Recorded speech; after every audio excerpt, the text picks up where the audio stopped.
Is it? Yes. Yes, Okay. it is. What is it that you were looking for? I didn't on GarageBand when we were recording. It always ends where the recording is ended, so I deleted it, but I didn't hit back to the beginning of the zero. So when I started recording, it shows it moving, but there's no recording. I was like, wait, and then I just realized it's at the beginning, so I had to go back and make sure it was actually going. That sort of thing, you know, mean dog. Yes, I know what you mean. Dog. Dog.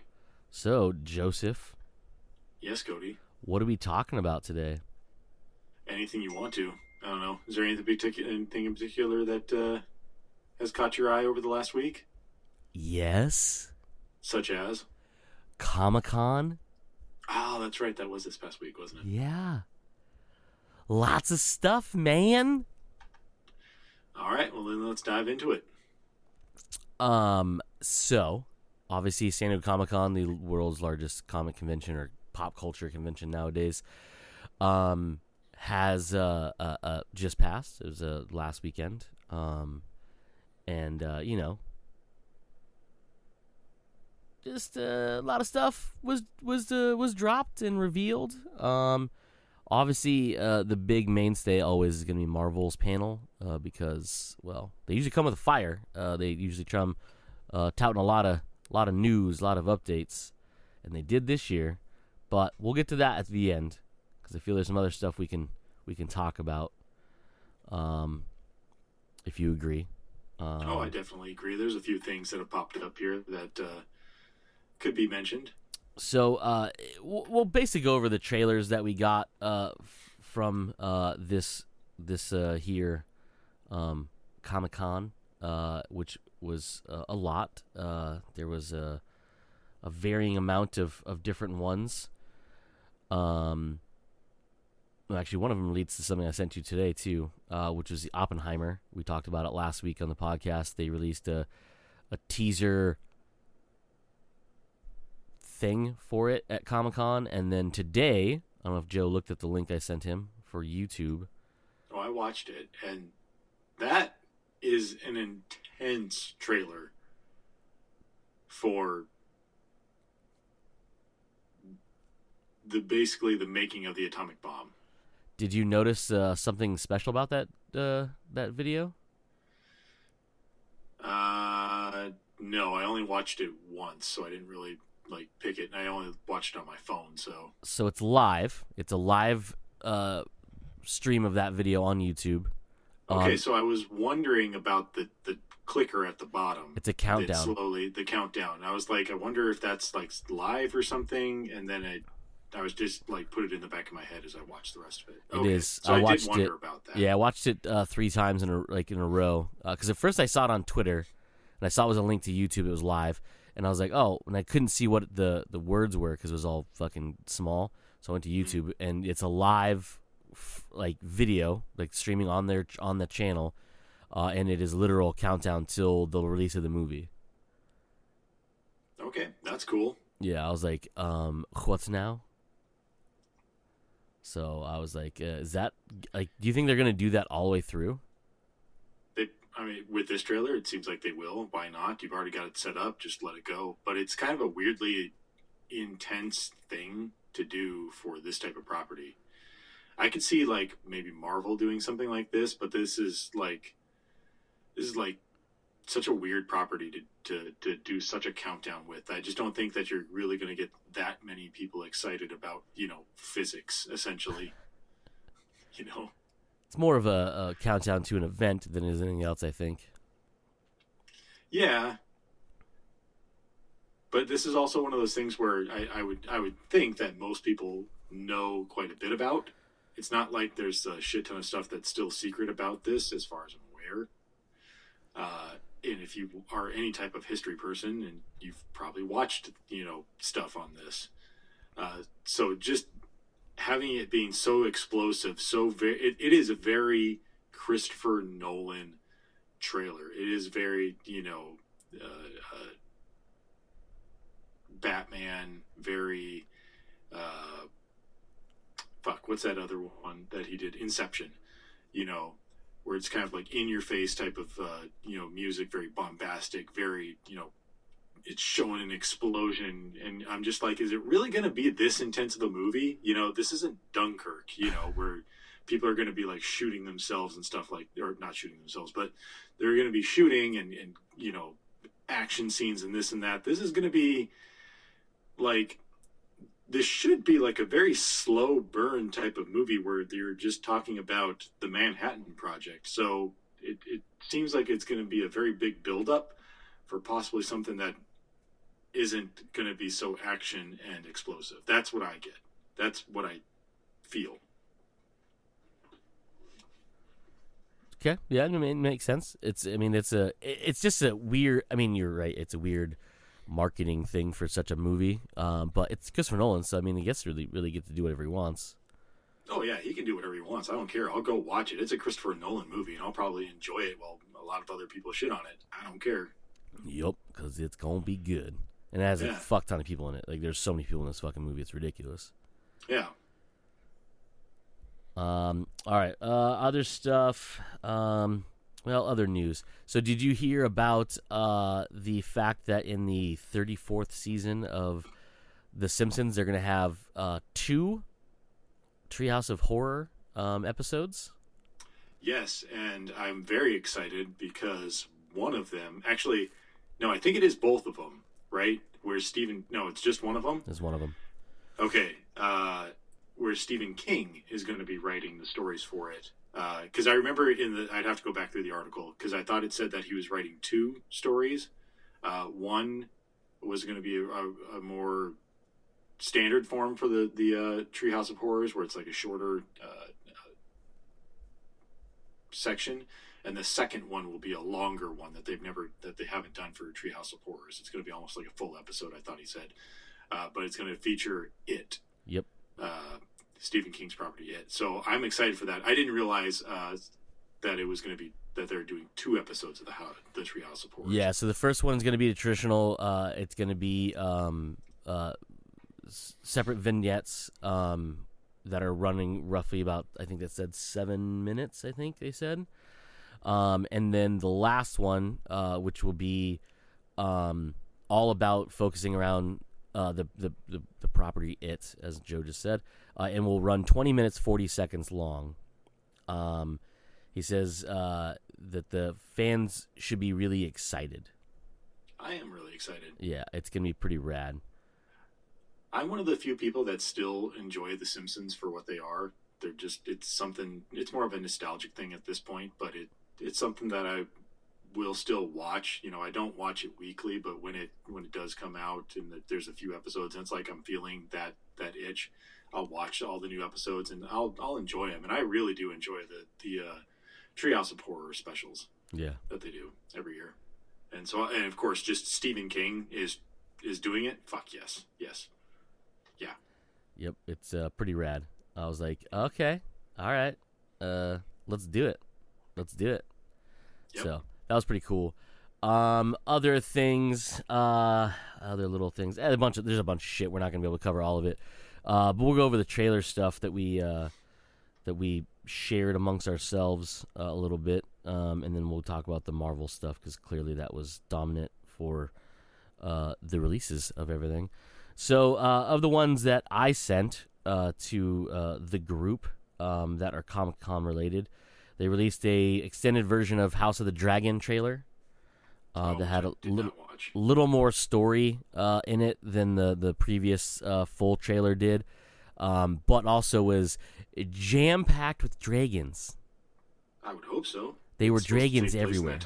Yeah, it was pretty fucking cool, because like at one point you see a dragon wearing armor. Like, I was like, yes. Yeah, a dragon's gonna fuck bitches up. And then speaking of dragons, see that segue, Joe? Mm-hmm. See that segue? It actually makes sense. Guess what? I also shared the trailer for Dungeons and Dragons, which also I didn't watch. Honor Among Thieves. Way to let us down, Joe. I'm sorry. First off, I'm at work where I cannot use my phone. Do you work 24/7? Do I work 24/7? No. Okay, then. But I do sometimes have the memory span of a goldfish. That makes sense. And I totally forget to go back and watch those things. But I will go back and watch them. So the biggest thing I'll say about this, though, is this does not look anything like any previous attempt at making Dungeons and Dragons. It has a lot of humor in it, but it's more like, it's not gaggy humor. It's just like, verbal fucking jokes and stuff. You know what I mean? It's not like they're like, pulling out the weird gags, but it has a lot of cool cinematic shots in it. There's a chubby dragon, which I thought was hilarious. It's in it, and this Chris Pine just eats up the scenery in it for sure. It's fantastic to watch. I think you'll enjoy it, Joe, because it seems like a fun action time. Like a good, little less heady as like the World of Warcraft or Warcraft movie. Movie was, where it was like more powerful, kind of emotion driven, action based. This one seems to be kind of a good mix between like action and suspense with a bit of humor thrown in, from what I can tell in the trailer. Okay. But things pretty cool. And the cast looks pretty solid. It actually, speaking another tie to it actually has the actress who plays young Beverly in it. She's actually in the movie as well, so that's pretty fun. Cool. Sent the Clerks 3 convenience tour trailer, which is basically just announcing the dates of everything of the tour stops that they're doing with the movie as Kevin Smith brings it around the country for people to watch it. Let's see. Oh, Lord of the Rings, The Rings of Power, new trailer. Did you watch that by any chance? No, I didn't. Okay. So the big thing about this is we finally find out what really this series, or at least the first season, is about, but I think it's a series. And I don't even know if we're getting more than one season because of how expensive this was, and maybe not work. But basically, it's the origin of Saruman.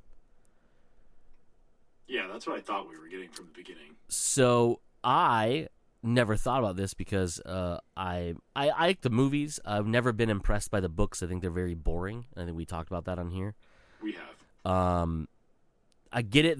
He did a lot of work for it. He created languages and like alphabets. Awesome. That's great.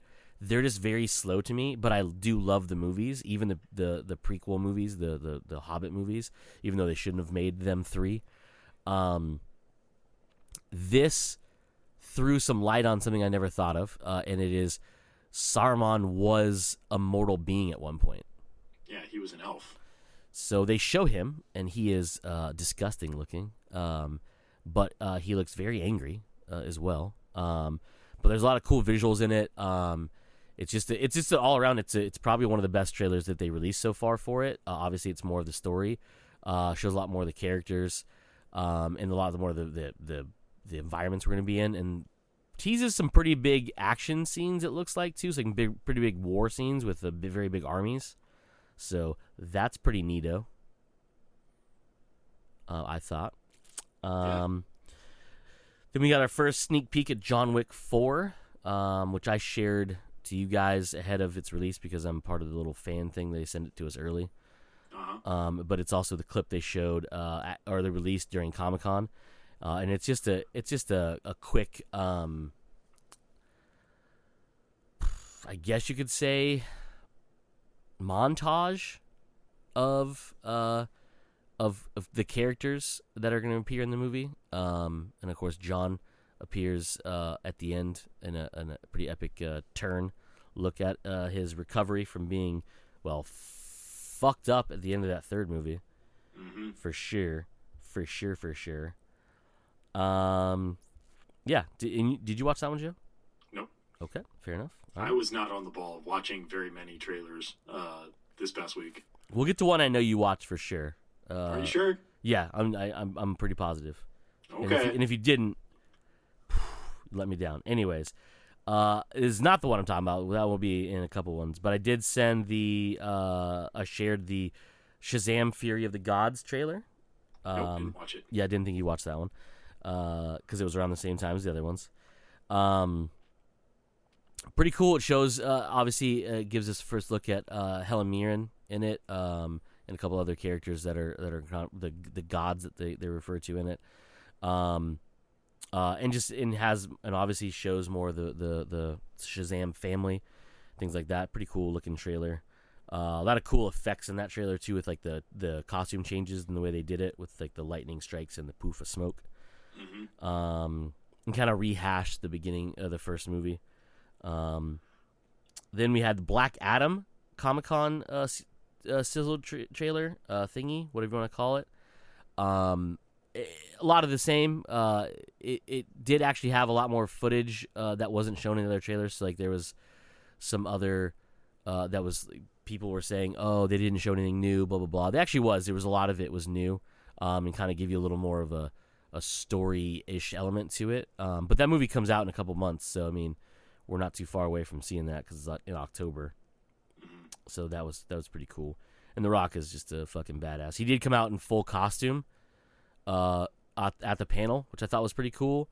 And they had him on a riser that raised him up, and then they had a lightning storm thing behind him, so it looked like he was floating. The only thing that like aesthetically took away from it is they put a little, I don't know what that was going to do, but they put a little velvet rope that went around his legs just in case he was going to fall. I was like, how is that going to stop him from falling? Well, it's not going to stop him from falling. It's just going to stop him from, stopping really quickly. Oh, okay. On the ground. Yeah, I don't think that's... You just have a rock pendulum for a second, I guess. There, you know. I don't know. If you look at it, I don't think it would have stopped anything other than him being able to land properly versus just falling head over feet.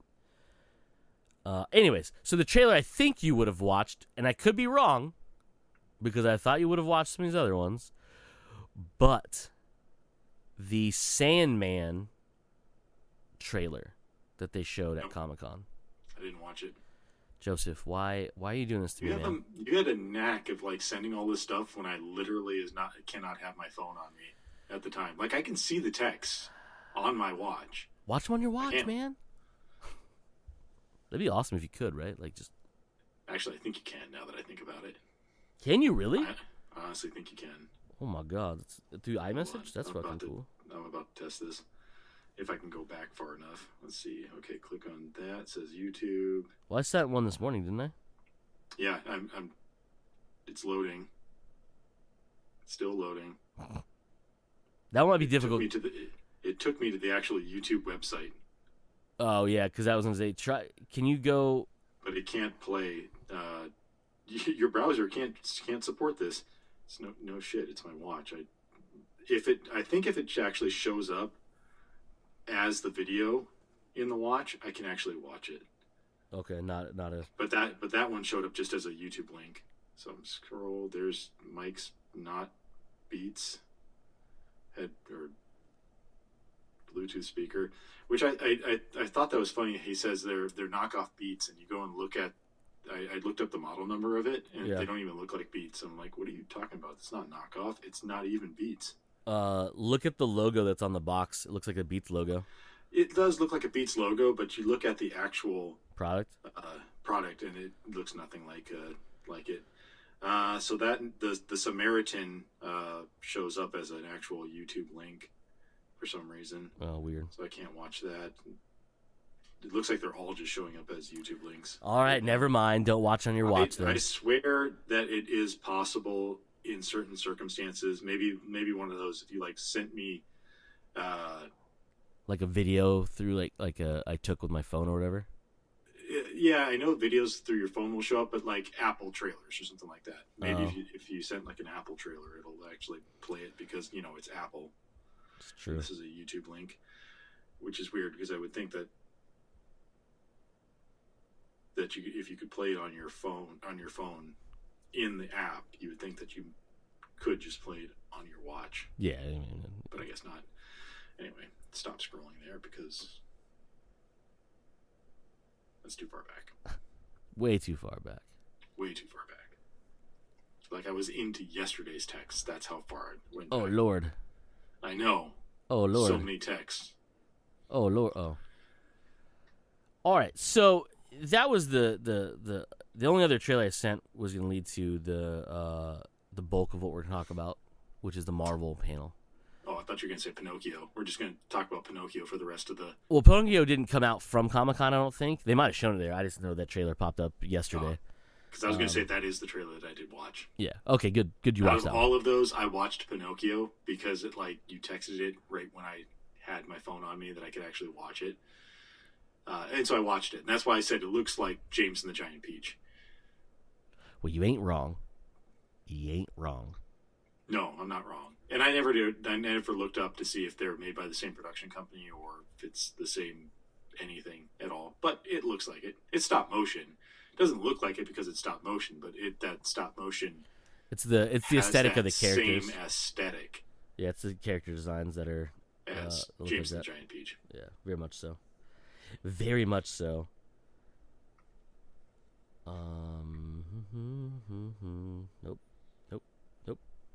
Nope. All right, cool. Sorry, I was looking at trying to pull something up, but it went away, so it doesn't matter. So obviously, Marvel had their panel at San Diego Comic-Con this past weekend on Saturday, and they announced a few things. Those few things are the wrapping up of Phase 4 of the Marvel Universe, which is going to end with the Black Panther Wakanda Forever, which is Black Panther 2, in November of this year, 2022. And did you watch that trailer? No. Okay, that's fair. I figured it'd be fair. I figured for a podcast where we talk about this type of stuff, someone going in with absolutely no knowledge of it would probably be interesting. That way you can explain it to me. Okay. So for this trailer, obviously with the passing of Chadwick Boseman, they hadn't started filming at all. He was too sick and he had passed away. So they had to obviously they wanted to continue in his honor, but also live up to some of the stuff they kind of left unanswered and things from the first movie and other stuff going on with the MCU. So they went on and they promised fans and his family they would honor him as best they possibly could, and they wouldn't do anything that would go against what his family would want for Chadwick, because Chadwick is a very big component and driving force of this movie, obviously playing Black Panther in multiple movies. So it was cool to see what they did, and they don't exactly tell you what happens in it. They do show that T'Challa has passed away somehow. They don't explain it in the trailer. They show what looks to be a funeral for him. They show murals a la like what they did with Tony Stark, where they're on the side of buildings on it, which is pretty interesting. And they show that there's could be a possible power vacuum happening with different people trying to take over ruling of Wakanda, and the fact that Wakanda is the most powerful nation in the world now that they are exposed or brought to light, I should say. So there's a lot of that. There's again a very montagey showing of all the different characters, including two very new and very important characters to the Marvel Cinematic Universe. One which is probably going to be the pseudo main villain for this movie, and a new hero who is getting her own television show as part of Phase 5. So the two new characters are Ironheart, who is a Riri Williams is her character's name. She is a devout followee of Tony Stark. In the comic books, she is actually mentored by a hologram ghost of Tony Stark after he passes away, which I know sounds weird, but it's Tony, so it makes sense. In this one, it looks like she's part of the Wakanda exchange program that was teased at the end of the first movie. She is an American of African descent, so African American, who goes over there to basically. She's a genius, so she works. Looks like she's working alongside Shiri, T'Challa's sister, who runs the technology and everything. She was spearheading the exchange thread through the Wakanda program. I mean, it looks like they're very working hand in hand. They have a little handshake a la what her and her brother had in the first movie, which is pretty cool. You see her constructing her first set of armor in this trailer, which is pretty cool. The other character you see in the trailer is Namor the Submarine. For the people who don't know who that is, he is a hybrid human born between the marriage and the coupling of a human being and an Atlantean, who is obviously a sea-dwelling humanoid. And he is special but also different from both humans and Atlanteans. One is he does not have blue skin like the Atlanteans do, and he can breathe air for be in air without a breathing apparatus for a very long period of time. The other thing, he has wings that are on his ankles that let him swim fast as well as fly. I don't know if they'll go into the whole flying thing so much in this movie as they do. Might be a little weird. Yeah, it's very bizarre in the comics, but it happens. But there's it looks like they might be going in a direction of one of the many times where he was a villainous character. And the villainous character is that he basically brings his forces of Atlanta to Atlantis to basically overthrow Wakanda because he holds Wakanda responsible for the death of his family, his parents. Okay. And he floods them, and he brings his army there to fight them. There's a pretty awesome scene of Namor swimming, like I can't say swimming. I don't know if that's their actual word, but basically descending down through water, I would say, onto a throne, and the throne is made into a giant, what looks to be like a megalodon jaw. Okay, it's pretty fucking cool. It's pretty epic looking, if you ask me. And then so they kind of like they show a lot of montage stuff, and they show, like I said, they show M'Baku and all of it, all the Wakandans that make up the different people. I can't remember all their names right now. There's a pretty epic monologue done by T'Challa's mother, played by Angela Bassett, which is basically saying that she's lost, which is a weird thing because she says all my family's dead, and like I'm the like the ruler of the most powerful nation. Like what else? What more do you want from me, or something like that? I can't remember the exact words.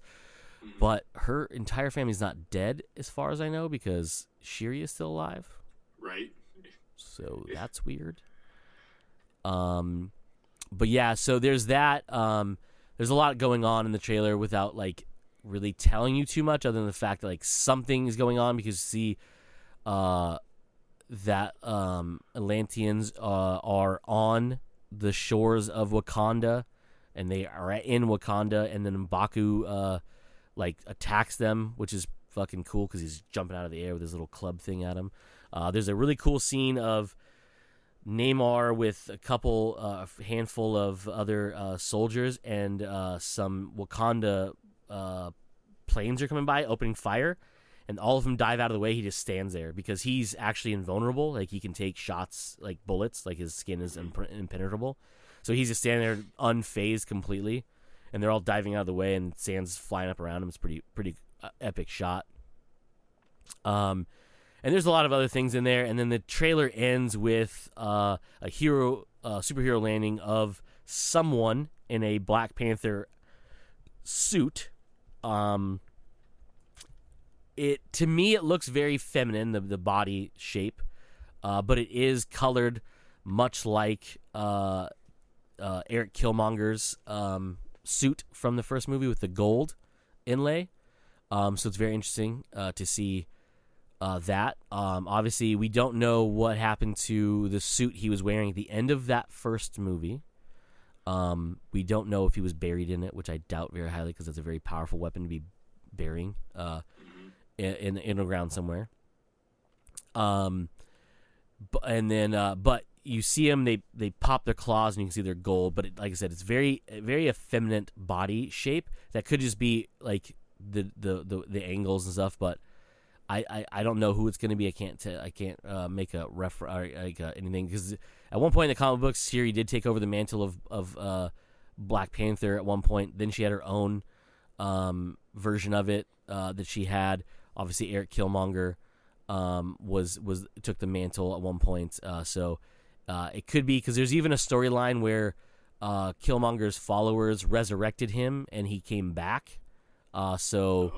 That could be a thing. So we could see Michael B. Jordan come back to life because of that, because there is a place in Wakanda that has those properties where you can bring someone back, kind of like they do in the Batman universe with Lazarus Pit. But and actually, I think if I'm not mistaken, does have some of the same drawbacks as the Lazarus Pit, where like they kind of might be insane because they've been dead. So I don't remember. It's been a long time since I've read it, and I don't remember how long ago that storyline even was. Handful of years by this point. So there's a lot of cool things. There's a lot of interesting stuff going on, because they show the Wakanda guards, which are the Lady Warriors, and then one of the main ones is now wearing a set of blue armor versus the red armor, and that goes to another storyline in the comic books where she splinters off with some of the other Wakandan warriors, and they create their own kind of like police force, like army. And they do go to battle with some of the Wakandan warriors, so it's a very interesting thing too. So it kind of leads to the power vacuum happening in the world of Wakanda. So it's kind of it. There's some other stuff in here. You see Martin Freeman, his character shows back up from the first one. Little things like that. Like I said, M'Baka's in it and all things like that. But it does lead you to think that Namor is the main villain of the movie, because it looks like he's attacking Wakanda. But if it goes along the storylines, there is a shadow person making it basically them think that's happening, and they kind of show that in this, because at one point you see a bunch of what look to be UN type soldiers attacking a Wakanda ship, which would be like a research vessel of some sort, and it looks like they're trying to seize control of something that's on that, and there's some Wakanda stuff like with some glowy lights and stuff going on there, so you don't really know. But my theory, just a theory, has no basis other than the fact that in Phase 5, the last movie we get is a movie called Thunderbolts. Okay. Thunderbolts is a group of, a lot of people refer to them as kind of like the Suicide Squad of the Marvel Universe, but it's a little different than that. Routinely, it has been made up of anti-heroes. More recently, it's been made up of villains. It kind of became to a more of a villain stable of characters after the events of Civil War in the comic book series, where Thunderbolt Ross was running them, and it had quite a few bad people in it. It was actually just solely bad people for a long time.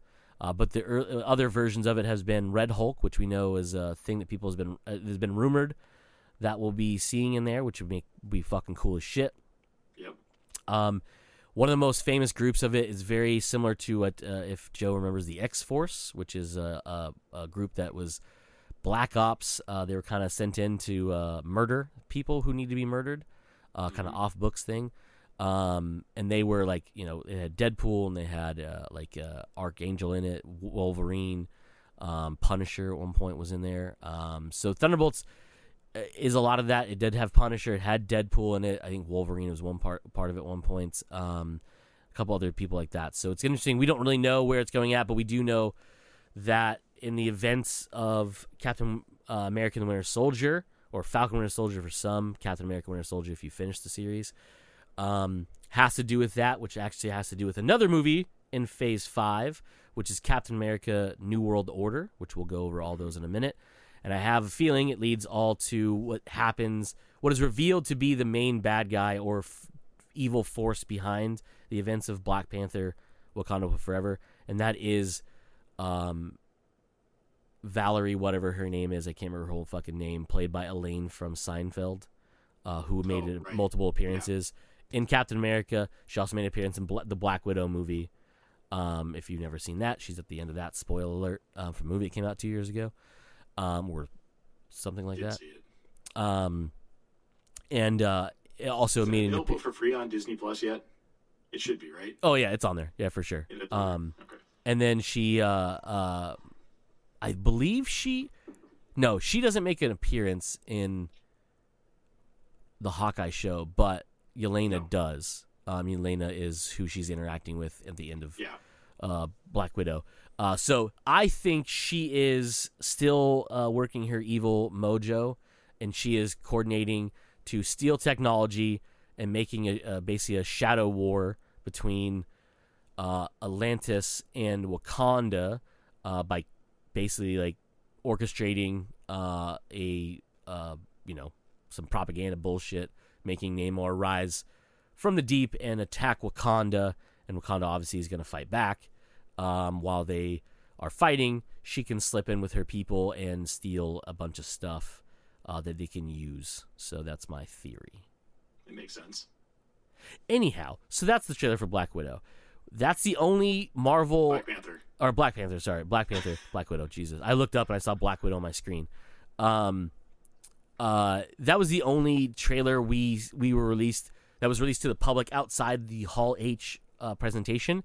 They did show teasers for every movie that is currently in production or wrapping up production that'll be out soon. So we only got one that we're going to see, which is the next movie we'll see, which is Black Panther, Wakanda Forever. The other parts of it, they did show clips from a couple things coming up at the beginning of next year, which is the beginning of Phase 5.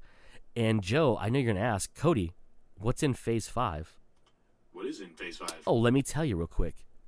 So, starting out the year, we know dates on some of these. We have rough time frames for the others. So I'll go over those in order of what they listed here and what they showed off there. So the clips the panel people saw, were a clip from Ant-Man and Wasp: Quantumania, which apparently showed Kang in full costume, and he looks very comic full costumey with the suit that he wears. Comic accurate, okay. Yep. That will be February 17th of 2023, so a few short months after Wakanda Forever comes out, we get that movie.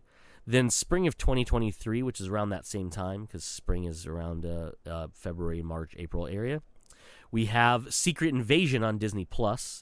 That is going to be main people in that one are going to be Nick Fury and what is her face, played by Robin from How I Met Your Mother, Kobe Smulders. Hill.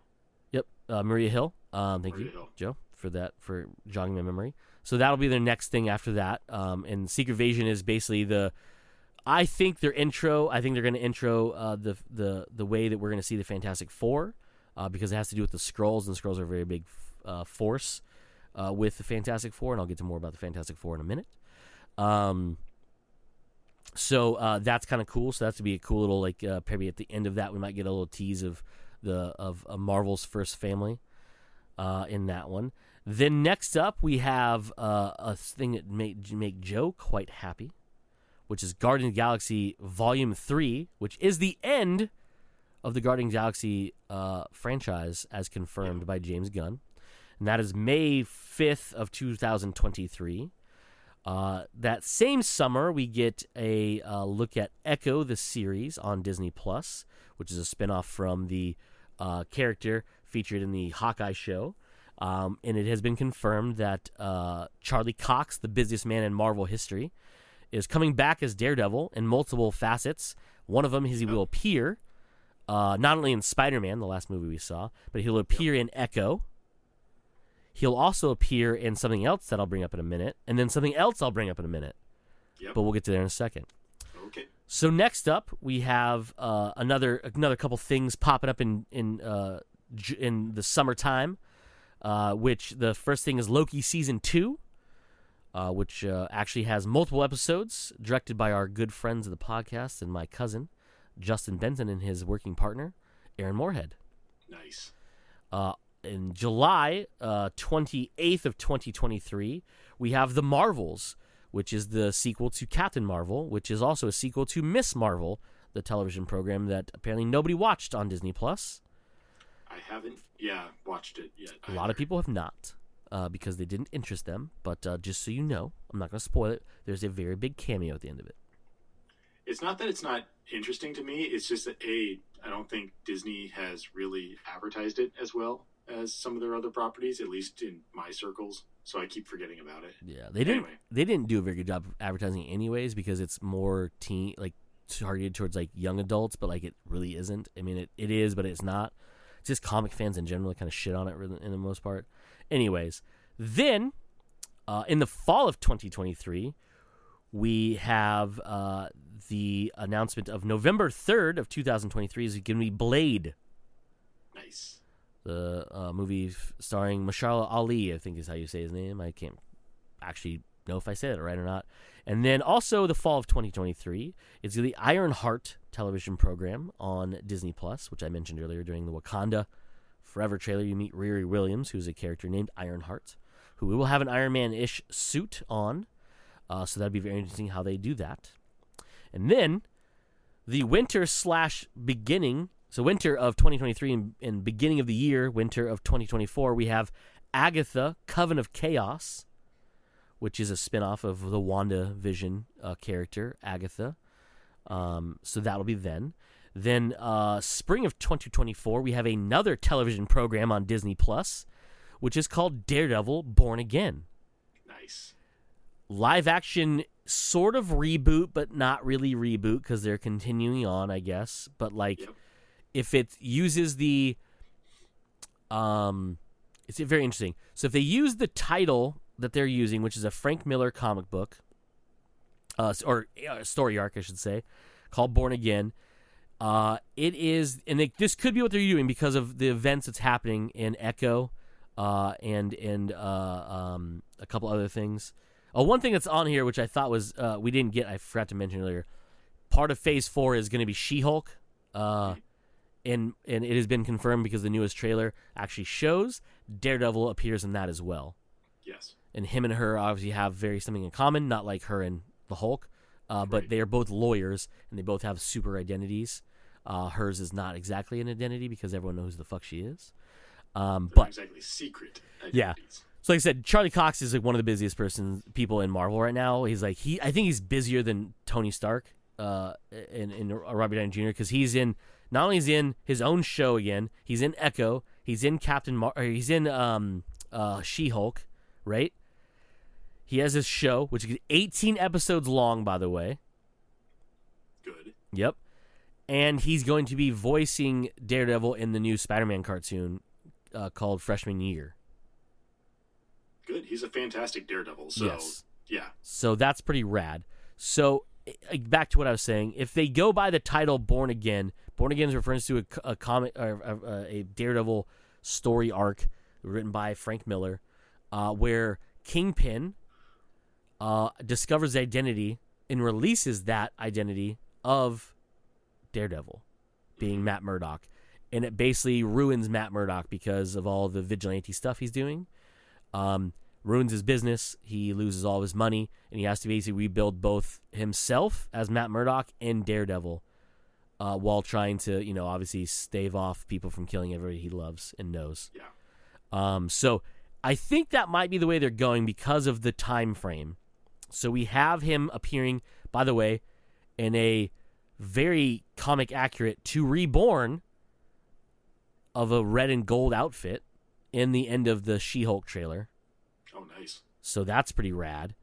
But if he's in the events of Echo, which are what happens at the end of the Hawkeye show, is her becoming a hero versus a villain, anti-hero, just like most of the people in the Daredevil universe. Fisk is blinded by a gunshot when she shoots him in the face. It doesn't kill him, but it blinds him. It could be that she just shoots past his eyes and basically makes him blind or whatever. I don't know. how they're going to spin it in this. But Daredevil has a very rocky relationship with Echo because of her wanting to murder people and him like not really wanting to murder people, because he's not really known for like murdering people. He's just known for wants to just bring them to justice. Yeah. So it'll be interesting to see what they do, how they do that with Echo and him, and the fact that he's going to be in that show. But it could lead to the events of Born Again, where during the events of Echo, he discovers Matt Murdock's identity, and brings the devil down, as they say. Speaking of that, just real quick to continue on with Born Again, rumor has it that John Barenthal is coming back as the Punisher in that series. So they've yet to announce any of it. Is the Punisher in the Miller story arc? Ooh. I don't remember. I have it behind me somewhere. Where is Born Again, Joe? Do you see it? No. Okay. Come on, squint your eyes. I mean, I think I see a couple of Punisher books, but...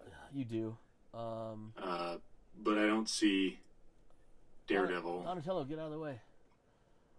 That is all Wolverine, X-Men, that's Batman, Spider-Man, Invincible, Batman, House of X. Oh, it's more X-Men stuff. It's somewhere. I don't know. It's back here somewhere. That really hurt my neck.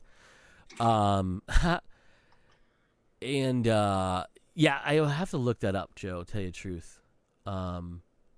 Dig it out of this fucking wall behind me. I don't remember if he's in it, but that would be pretty awesome because they could bring him back. Yeah. So he wasn't announced, obviously. It wasn't announced. It was just a rumor that I had read about that he is coming back as the Punisher in this Daredevil reboot. Nothing necessarily about him getting his own spin-off show again, but that he will be appearing in the reboot. Oh, I'm okay with it.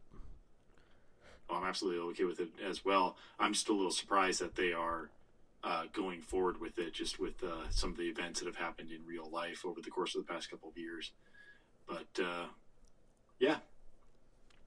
It happens, unfortunately. So then we come to May 3rd of 2024, where we get the first non-Chris Evans Captain America movie called Captain America New World Order, which obviously is going to be a spin-off of what was happening in Captain America and the Winter Soldier TV show, with Anthony Mackie as fully as Captain America, with the shield and the outfit and everything.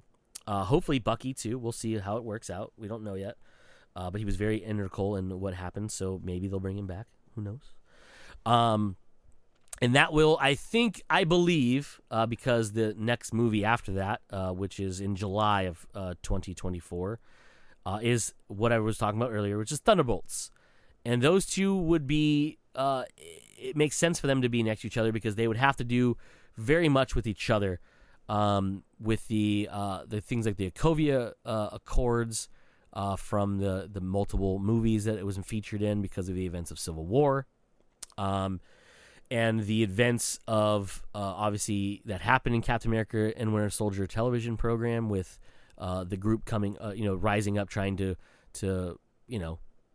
be their own, justice and government and blah, blah, blah all over the world. Makes sense that this would be, but it also leads back to the shadow government, shadow puppet, shadow war thing that's happening in Wakanda forever, which would lead us into Thunderbolts in July of 2024. So that's phase 5, Joseph. Cool.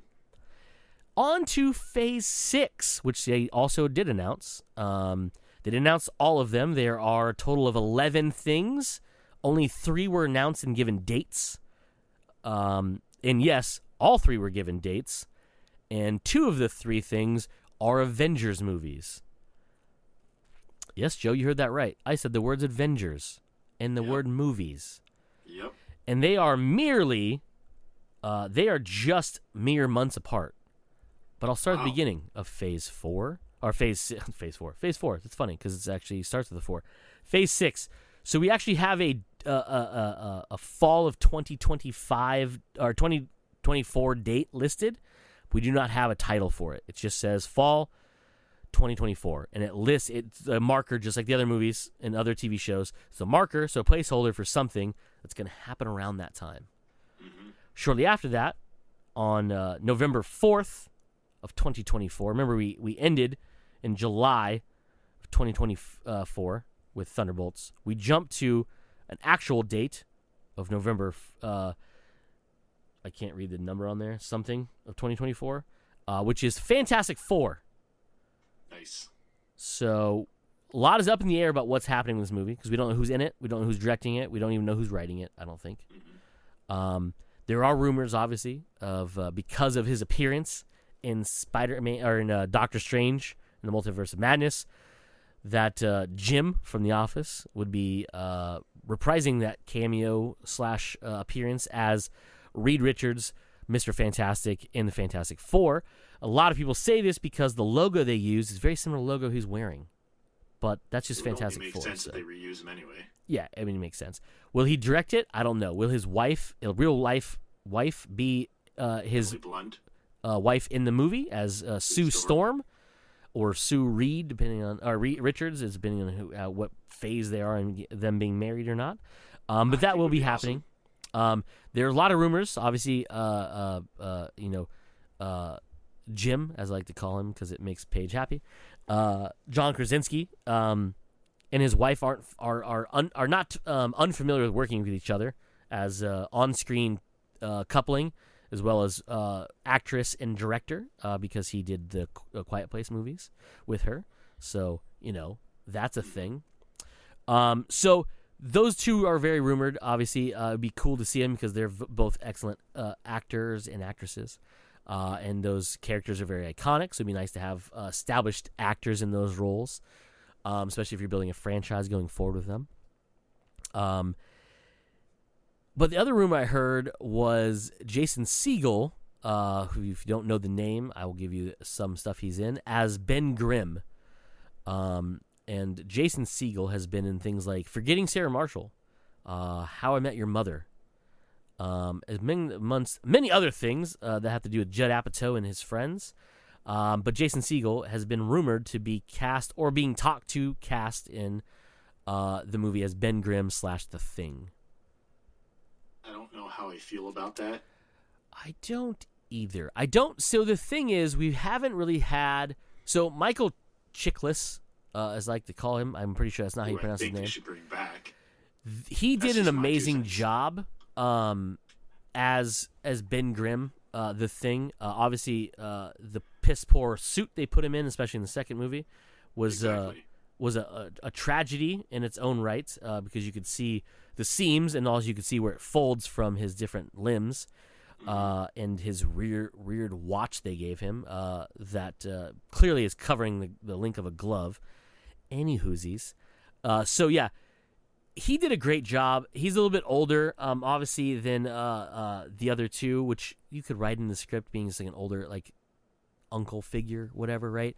And he's just going to spend the rest of the movie as a CGI character anyway. So yeah, so it's not unless Reed gives him that the watch that he does wear lets him not transform but make it look like he's human again. I can see that maybe in later movies. Yeah, but yeah, so but his voice is very iconic for me for the role. Yeah, it's great. He did that was the best part. I think he did a great job as Ben. Again, I think he did a great job as the Thing. The voice was great. It was very gravelly, which is hilarious because it's a rock monster. It just suffered from the visuals. Yeah, and that movie suffered a lot from visuals, especially that first movie. Actually, the second movie too, because they cut real big shortcuts on that shit, and they made Galactus a cloud. Still mad about that one.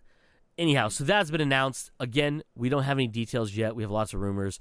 John Krasinski, or Jim, as some people would call him, made an appearance on Jimmy Fallon this past day or so, which he made a very funny, cheeky reference because obviously Jimmy's going to ask him about the rumors circulating that they just announced the movie. Obviously, he appeared as Reed Richards in the Doctor Strange movie. So he asked him, you can't say anything, we haven't heard anything, but what do you think? And John was like, let me tell you right here on your show, and he faked getting hit by a knockout dart, which was hilarious. Very John Krasinski, so that was pretty fun. So going forward, we have a couple blank space holders to wrapping up the end of 2024 and the beginning of 2025. So fall of 2024, we have a marker. We have a marker for winter of 2024. We have a winter 2025, which is obviously the beginning of the year. We have a spring of 2025 marker that's empty. We have another spring of 2025 that is left empty. And then we have a May 2nd of 2025 for a movie called Avengers, The Kang Dynasty. So that's pretty awesome, if you ask me, because obviously Kang is a big bad. Starting off with the Loki series, obviously, a huge reveal of who he was at the end of that movie, or end of that show. Now, the cool and interesting thing about this, for people who don't know, Kang is a descendant of one Reed Richards. So that's pretty interesting. Also, I think there's a version he's a descendant of Tony Stark too, but I don't know how that falls in there, and I can't remember which storyline that was, and I don't remember if either one of those was which one, and it doesn't matter, but that's what it comes down to, because he's very smart, but both of them are very smart. Obviously, Reed is a little bit smarter than Tony, but, we'll see how it goes. But he's the main villain in Quantum Mania. He is, apparently, I didn't know this, but in a deleted scene from Ant-Man and Wasp, the second Ant-Man movie, there's actually in the quantum realm, when they're there's a deleted scene between Hank and his wife. When you see Chronopolis, which is the city that Kang rules, in a bubble in the quantum realm. And then when you go at the end of Loki season 1 to the end of the timeline, as they say, to meet the man that everyone is referring to as kind of controlling this whole thing, which obviously we find out is Kang, played by Jonathan Majors, amazingly. He is in a very big mansion-type building that is very aesthetically similar to Chronopolis in the city that he probably just took with him when he went to in the timeline when he tried to basically converge the multiverse down into one main timeline, which obviously we know isn't great because variants kept popping up because the timelines kept trying to shift whenever someone made a choice, but he was quelling it down until he was murdered by what's her face, Sylvie. Yeah. And the multiverse can then sprout out again. And people who often don't pay attention to things thought, oh, that's the birth of the multiverse. Nah, you should pay attention to what he said. He made the main timeline because he wanted to control time, but he got bored with it because every time he lets it go, it repeats itself, and he either has to kill all the variants of him and rule it, or madness will happen. So there has been multiverses before, but he then went back to the beginning before the multiverse branched off and stopped it from branching. And so we've been running a consistent timeline until that point. So people often don't pay attention to the words that people say in television programs, but that's what happens. So we have Avengers, the Kang Dynasty, in May of 2025. Then we have 2 more placeholders that do not have titles yet, both in summer of 2025. And then November 7th of 2025 is a little movie called Avengers Secret Wars. Nice. So Secret Wars is a huge thing. It is kind of like if you took the events of Endgame, right, and you amplified it by everybody who's ever appeared, dead or alive now, in one movie. Nice. Let me give this to you in small terms. We could see the return of every Marvel character ever put on screen within the MCU and more because of what happened in the Spider-Man movie up until this point. So all of these movies, so this movie, the 10 before it in Phase 6, all the projects I mentioned in Phase 5, Phase 4, Phase 3, 2, and 1, everybody could be coming back. Obviously, as cameos and whatever, but the possibility of them could be coming back, they all could be coming back for this because Secret Wars has to do with the multiverse, but also has to do with literal war of the multiverse on each other. Mm-hmm. So we could see Robert Downey Jr. as Tony Stark back in this movie. Like in suit, not like footage. Yeah. Like in there. We could see Cap and like both Evan's Cap and Carter. Or actually Anthony Mackie. Anthony Mackie's Cap fighting shield to shield because it would be a different Cap. Yeah. We could also, this is just me fangazzing all over it. We could possibly see, listen to this, Joe. Listen to this and tell me how bonerific it is. You could have Chris Evans' Captain America, Anthony Mackie's Captain Falcon, and Captain Carter all on screen together, fighting. Can you imagine? Can you imagine just how epic a fucking throwdown with those three people together? I mean, obviously, Captain Carter and Captain America, Chris Evans, Captain America, have an advantage because they're super soldiers, right? But with Falcon flying around, throwing a shield, they could be shield catching each other. Mm-hmm. Oh, dude. Oh, man. Just so much going on. The what if stuff obviously is canon now with Captain Carter being in the movies, right? The possibilities are endless. Now, will they go this direction? I have no fucking clue. We are more than 3 years or 2 years away from this. We're looking at halfway through the year, so we're looking at over 3 years from now. But we have so much going on. And what are these other 9 titles they didn't tell us about on this list? Or 8 titles, 9 titles? What is on here? 8 titles that we don't know yet what are happening in Phase 6. All could be leading up to this. So we could see another Spider-Man movie in that time frame because Spider-Man in the Secret Wars comic books gets a black suit. Guess what happens at the end of Spider-Man in a stinger scene with Tom Hardy's Venom?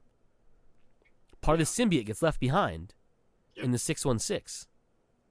So could we see Spider-Man rocking a suit that is a symbiote? Maybe. Could it be a symbiote that he's fought with already in maybe a 4th movie? Maybe. That then leads up to this with the Young Avengers in tow, where he's then mastered the symbiote and made it his own using the nanotechnology? Just a thought. Maybe. But also, he doesn't need the symbiote to make a black suit because he could literally just make a black suit. Yeah. But I think it'd be pretty cool if he had regenerative everything. Yeah. But so that's all the announcements they made. The only other announcement after that was the fact that who is directing the Avengers Kang Dynasty movie, and is the gentleman who directed and co-wrote Shang-Chi in The Legend of the Ten Rings, whose name is Destin Daniel. I think it's Crenton, I think is how you pronounce it. But he is coming back to direct and maybe co-write. I don't know how it works because there's a lot going into that fucking movie. He's coming back to do the second to last Avengers movie of Phase 6. Oh, cool. So that's pretty rad. And hopefully, just hopefully, maybe we get a Shang-Chi 2 in that realm somewhere. Yeah. But because I really enjoyed that movie. It was a good movie. So, but anyways, that's all that stuff. Joseph from Comic-Con, mostly Marvel, obviously. And I think that's all I really had. There's some other stuff that came out, some other things, but nothing. That was pretty much everything that I had. Yeah, so exciting year. Marvel obviously came with a fire, like I said, and it's pretty spectacular. Yes, it was. They're building a roadmap that's to me rivals what we had before, because with this they have a lot of unknowns on here that I think are going to be sequels that have been announced yet or sort of have been announced yet. I think it's going to be some surprise stuff. Oh, here's one thing, last thing I'll talk about, and what we could be seeing in Phase 6 in one of those slots is, guess what? News about why Marvel has not done anything with the X-Men yet. Oh, yeah, I kind of have an idea about that too. So there is a theory that came out that one of the reasons that Disney bought Fox was for Marvel to bolster their franchise with the X-Men and all the other properties they owned. Granted, that's probably very correct. But due to legal obligations, the year 2025, which if we go back and look at that timeline, there's at least 4 spots, 2 of them, which are in between the Avengers movies that don't have titles. 2025 is the first year, because of contracts, that Marvel can then reuse characters played by another actor in the X-Men movies. Yeah, basically stating that a lot of the actors that have already signed on for those roles when they was under Fox are still under contract to be able to play those characters up until 2025, I guess. So if they would make a movie now, they would have to have James McAvoy play Professor X and whatnot. So they probably don't want to go that route. They probably want to separate themselves from those franchises. So they have to wait until 2025 before they can actually recast everything. Yep. Yeah. And because of it, that leads to why we got 2 Fox alum cameos in the last handful of Marvel properties. Obviously, Sir Patrick Stewart reprised his role expertly as Professor Charles Xavier in Doctor Strange: Multiverse of Madness, and had an amazing entrance because you see the wheelchair or the hover chair, you hear the song. It was fucking amazing. It was fucking cool. Then we had Evan Peters playing Quicksilver, Pietro, in the WandaVision show. Now we know why. Now they could have brought back Aaron Taylor Johnson, right? But because of the contract that Evan Peters has, they can bring him back and just have a little fun with it, but play along with the "Hey, you aren't my brother" line from that movie or from that show, which would then lead to us knowing that's more of multiverse fuckery going on than it is a nod to the X-Men franchise. Right. But yeah, so that was officially announced, sort of officially announced by Marvel of why. It was more of a legal thing. They came out about it, but that's why, A, they can't announce anything yet, and there is so many placeholders empty in Phase 6, because once that becomes legally available, we're going to see it. We're gonna get it. Now, the crazy thing is, in Secret Wars, we could see the return of those actors as those characters. I doubt it highly, because then they couldn't really go forward. They could, but it'd be like, again, super muddled. But if I'm not mistaken, also, one of those placeholders for 2024 could be World War Hulk, because 2024 is the end of the Paramount hold on the IP of Hulk. Okay. Now, again, last thing I'll say about it, and I said that before, but this is the last thing. If it were me, I would still stick with the whole multiverse fuckery, because we're still in it, and we're still in it. It's not going away. It's not going away at all, because Secret Wars has to do with it a lot. So does Secret Invasion. So does Kang. All of it, right? Mm-hmm. This would be my idea. So in World War Hulk, Hulk is banished from Earth, right? Mm-hmm. Okay, cool. This is what you do to spin it in a multiverse way. Mark Ruffalo's Hulk does not get banished. He gets notification from doing different research, and this could be spun in different ways. Could be because of, a certain Reed Richards doing, scans of the galaxy for certain particles that might have made him super. And they see gamma radiation coming from a small moon. Mm-hmm. And then they realize there's gamma radiation coming from a planet. And that planet shows a signature, gamma radiation signature, that's very similar to the Hulk. So Mark Ruffalo and his fun team of whoever he brings with him goes to a planet where there is a ruling Hulk who is older and is bearded and looks a lot like Edward Norton. That'd be interesting. Because then you could have Hulk on Hulk action, Mm-hmm. and it could be World War Hulk. I'm just saying. Yeah, that'd be interesting. I'm just throwing it out there. That's just a shotgun from the sidelines, but that's what I would do. Try to bring Edward Norton's Hulk, have a Hulk on Hulk action. You get the fans a Hulk movie without making it a Hulk movie, but also making it a double Hulk movie, and we could lead into Secret Wars, or you could lead into whatever. It'd be awesome. Yep. Any whoosies.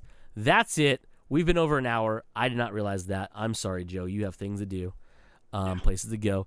And we'll wrap it up. So that has been it for this week's episode of Comes Naturally. We have been Joe. I have been Cody, and as usual, you fuckers just came naturally. Bye.